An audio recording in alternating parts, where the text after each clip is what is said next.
Tottenham are running on empty. This team does not have much left to give. It was a sluggish, tired, sloppy performance against Fulham at home in the Premier League yesterday as we drop points again, failing to establish that consistency that we are all craving as a fan base. And I think this just absolutely summed it up. This was the build-up to Tottenham's opening goal yesterday that came in a crazy basketball transitional period of the game that actually suited Spurs in this moment because of the bodies that Fulham had committed. But look at Pedro Porro here. He has absolutely nothing left to give in the tank. James Maddison pointing at him to get forward. And he doesn't. He's got nothing. He has got absolutely nothing in the tank. And we could all see this coming. Make sure to like the video if you are new. Make sure to subscribe to the channel if you are new. We do these before and after every single Premier League game. We preview it and then we break it down just like this. So make sure to like. It's going to be a big month in December with a lot of games. So make sure to stick around and get involved in the channel. And I am worried about that run of games in December because there are players in this squad that have got nothing left. Nothing left. We'll come back to this in a second. And we'll talk about how Spurs set up yesterday. As soon as I saw this team, as soon as I saw this lineup, I was worried. Because we know that Son just doesn't have the presence to be the focal point that we need him to be in this system, especially with the way that Spurs have been playing now. It shows you how important that Dominic Solanke is to this team. And when you put him up against two big physical centre-halves in Diop and Bassi, we knew that he was going to struggle. I felt really sorry for James Maddison in this game. You can see here on the tactics board I've given James Maddison the ball because one thing we know James Maddison loves to do, and one of the reasons that I thought Maddison would thrive in this team with Solanke coming in the summer is because Maddison loves that little bounce pass into the striker. He loves just doing... Imagine we're in a more attacking situation here, or even you can kind of apply it to this area of the pitch as well. Maddison loves this little bounce pass into the striker so he can make the movement away from the midfielder or defender and collect it, and then Spurs can maybe go through here, this little ball in behind. He's just not able to do that with Son Heung-Min because Son Heung-Min doesn't have the physical presence to fight off two big centre-halves like this. And Sonny struggled yesterday, and I think yesterday was another game that was potentially evident that Son has lost that bit of sharpness. You know, when when someone says about a player that they've lost a yard, and I think maybe he has, but playing up front in this system, you're not going to get the best out of Son anyway, so I wouldn't go too overboard about Son's performance yesterday, but he just couldn't really get into the game. The frustrating thing was, and we'll come on and talk about it later, is that he did have chances, and the game could have been completely different if he took those chances early on in the game. But I felt really sorry for Maddison because I think Maddison was one of those players yesterday that looked like he'd had a rest. He looked fresh. You know, I thought you could tell that with the free kick that he had towards the end of the second half. I know it wasn't in open play, but you could tell that he was ticking over in his mind. The IQ was there. I felt really sorry for Maddison because he just did not have that springboard in that striker to play off, which meant he could have kind of made these movements, which then opens up Fulham that little bit more, which forces players to commit towards the ball, players to commit towards Maddison, and we know the decisions that he can make in short times and in small spaces, that he can get the ball in behind and really open up teams. So he just did not have that at all yesterday. One thing that I did find really frustrating about our wingers is that Brennan Johnson and Timo Werner, for too much of the game for me, didn't want the ball to feet. They didn't want the ball to feet at all. And naturally, I think with Brennan Johnson, I thought he was the biggest kind of culprit of this, although he got his goal, which we will talk about. I think there are too many times where Brennan Johnson just wants to go in behind and exploit exploit the space, which wasn't always left by Fulham yesterday. They didn't leave too much space, certainly not on their right-hand side, our left-hand side, which is something that we actually spoke about in the preview. Iwobi did so much good doubling up as a right-back, helping out Tete. It made it hard to find the space in behind there. There was always going to be more space for Johnson because Robinson is like this, and we'll talk about that with the goal, and that is what came to fruition, and he took his moment really, really well. But I think it also makes it much more difficult for Johnson without Kulusevski on this side. I really love the balance of this midfield in Maddison, Basuma and Sarr, but I like it more when it's got Decky on the right-hand side rather than Johnson.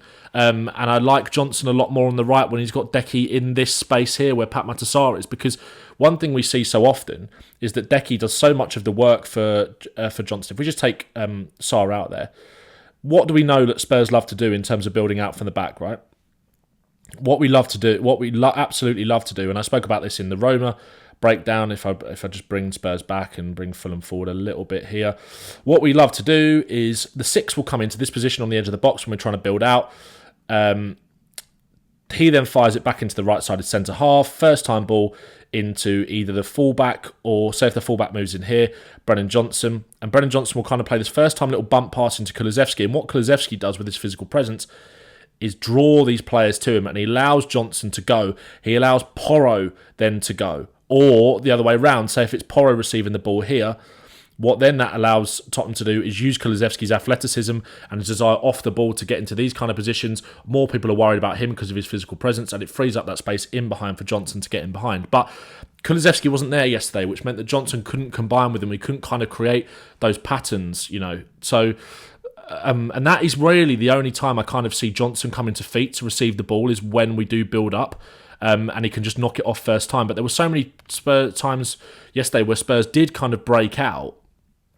We did break out where Johnson just doesn't come short enough to receive the ball, to receive the pass. Werner doesn't come short enough to receive the pass, or if he does, he gives it away. The technical quality's not there.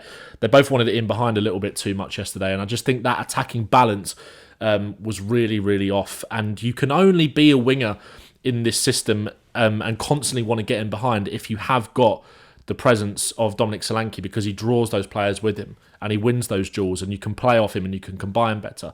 But we'll go back to the goal because, like I said, Pedro Porro, it was absolutely clear. And from where I sit in the ground, in the upper, let me get my coordinates right now, south, east, in the upper west stand, I was right behind this upper view. If you go on my Instagram, you'll see where I sit in the ground. So you'll know the view that I had of this. Pedro Porro ran ragged by Reiss Nelson pretty much for the whole game, right? Certainly in that first half. Nelson was excellent, by the way. Iwobi was excellent. We kind of highlighted those two players before the game. Nelson just did not stop going at Porro. But Porro is a player that rarely kind of gets a rest because for whatever reason, despite Ange bigging up Jed Spence and giving him a new contract, he doesn't seem to want to use him. And we were all calling and crying out for that substitution around this period of the game. Because Porro had nothing. He had absolutely nothing left. You see here, Maddison plays that little pass into Son. Porro's still not in the picture. And he doesn't enter the picture at all for the goal because he's absolutely knackered here. You can just see him walking. Udogie is also walking. But Udogie, as you can see later on, joins the picture. Johnson back into Son, into Maddison. And now you can see Udogie still has the energy left in the tank to make that burst. He didn't play a single minute on Thursday. Pedro Porro played 90. And I do think this Thursday-Sunday thing is starting to catch up with Spurs because the Man United away game is the only game that we've won after playing a European game on a Thursday. Udogie here has the energy and the drive to make that run, which then opens a bit more space up for Werner because someone has to go with Udogie. And it's Brennan Johnson at the back post. And you can see here, we'll go through it again and show you kind of how it comes about and how Brennan Johnson, again, is so efficient at kind of exploiting that space at the back post. This is what he does do. But in games like this, it just doesn't, unless it's going to open up like this for Johnson.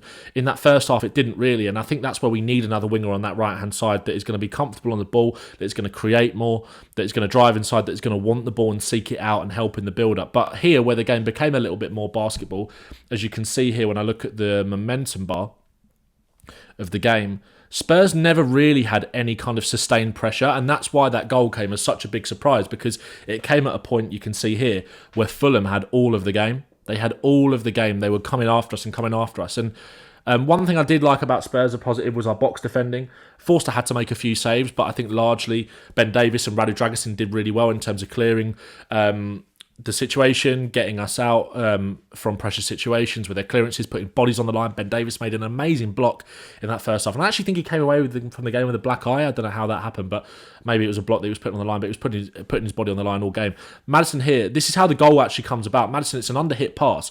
One thing that frustrated me yesterday with Spurs was that this was a poor pass from Maddison, right? But it came at a point in the game when Maddison was actually sort of starting to find pockets of space. He makes a lovely little jink away from, I think that's Berg or Lukic maybe, to drop the shoulder and get away. Maddison, like I said, was buzzing. He was on it, but it is a poor pass. But Pedro Porro just doesn't commit because he's got nothing. He also sees Robinson, who has got the energy, is the Duracell bunny of that Fulham team, charging towards him, and he doesn't want it. And then Robinson goes. Basuma here doing what I said Radu Dragusin and Ben Davies were great at yesterday afternoon. Just been able to get in there and clear. And Basuma, again, was another player that looked more fresh because he didn't really play any significant minutes on Thursday or came on for 15, 20 minutes or so. So it's no surprise some of the performances of the other players and who did well and who didn't based on who had a rest. Basuma does well here, and Spurs are able to collect it. And again, it goes back, as you can see here, to the start where you can see Maddison telling Porro to go. And yeah, Fulham equalised, deservedly so. Again, like I said, even after the goal that Spurs scored, we weren't able to really generate any momentum or any kind of sustained pressure or control because I think the players were just dead on their feet by that point. We kind of needed that red card to come a little bit earlier, to be honest. As you can see, if you go back, you can see the red card. It was all Spurs after that. Fulham were happy, though, to sit in. They were comfortable. We didn't really have any focal point. Will Lancashire probably should have come on earlier.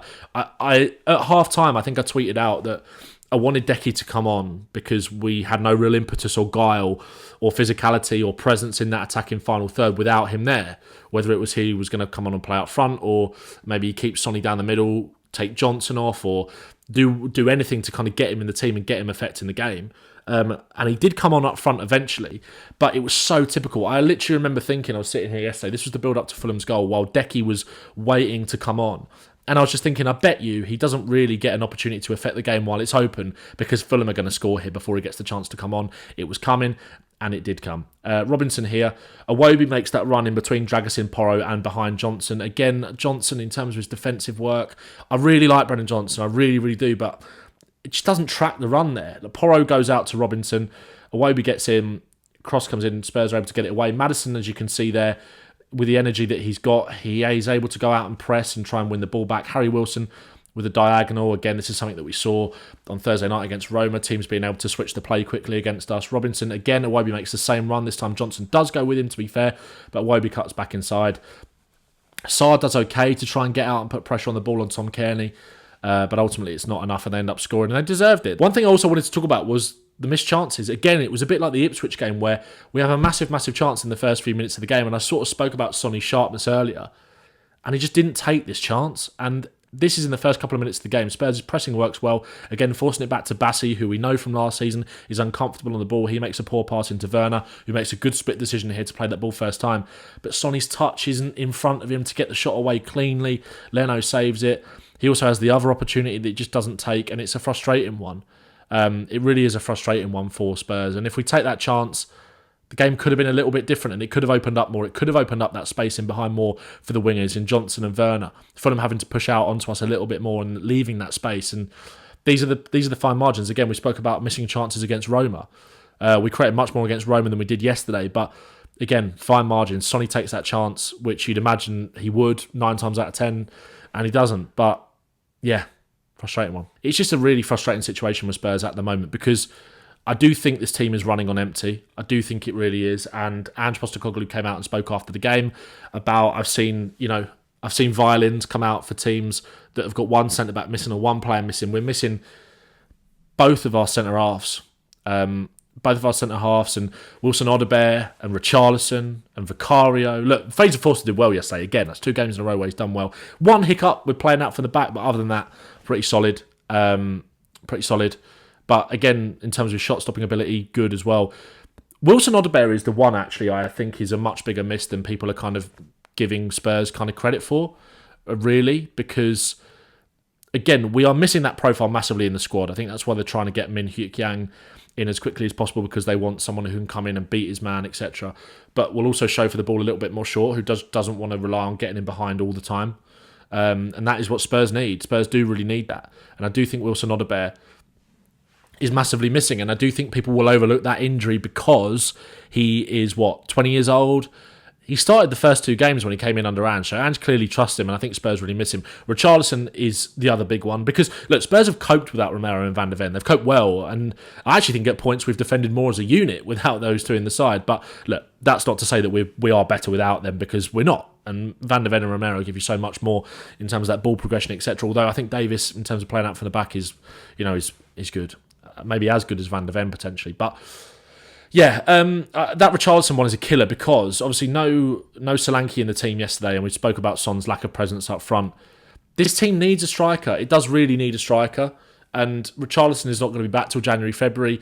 You can't rely on Solanke to... Well, hopefully you can rely on Solanke to get through this run of games in December, which are going to be absolutely really tough. Really tough. I don't want to say anything more than that. I don't want to be so negative.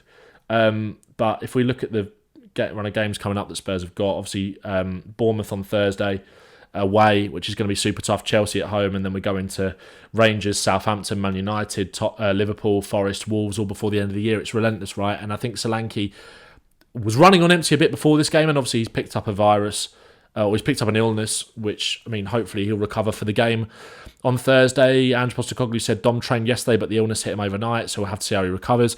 He came to the ground and wanted to try to make himself available. We could tell as soon as we saw him that he wasn't in a fit state to play, so we sent him home.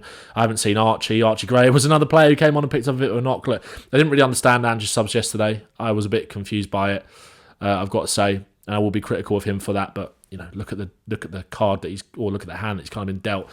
In terms of the squad building, which again, look, go back to the squad building in the summer. Solanke was such a brilliant addition, and again, I have no problem with the players that were brought in, and we had such a great window in terms of clearing the decks, but I just don't think he's been dealt a fair hand in terms of being able to compete on all these fronts. And yeah, we're still in a good position. We are in a good position, and Fulham are a good side. It's not a disgrace to drop these points. Like I said, it wasn't a disgrace to the result against Roma on Thursday. The manner in which it's happening is frustrating, but this squad, I think, is just out on their feet. He got asked about Dom if he'd be available to face Bournemouth. He said, I hope so. He trained yesterday, but he came in today and didn't look well at all, so we sent him home. It's obviously an illness, not an injury, so we need to see how he's settled down in the next couple of days. But hopefully it's nothing too significant. I mean, if he misses that game, I can't watch another game with Sonny through the middle. I love him, but it's just not going to work. It's really not going to work. And then Romero potentially back this week as well. Archie I think it was a dead leg, so hopefully it's not too bad. Really frustrating one for Spurs yesterday. I just think this squad is kind of running on empty at this point, and hasn't got much more to give. And it's come at a really bad time in the season with a massive, massive run of games. Europe, we're basically playing Thursday, Sunday every week, or 3 games a week for the next 3 or 4 weeks. So it's going to be really tough, but stick behind the team and stick behind the manager as well, because it's not easy, and it might be a bit of a rocky patch for Spurs, and we don't need it. We want that consistency, but I think with the squad, that's just not really realistic right now. Bit of a deflating one. It was a really deflating one yesterday, but we'll be back previewing Bournemouth on Wednesday. The match breakdown will be out on Friday after the game on Thursday.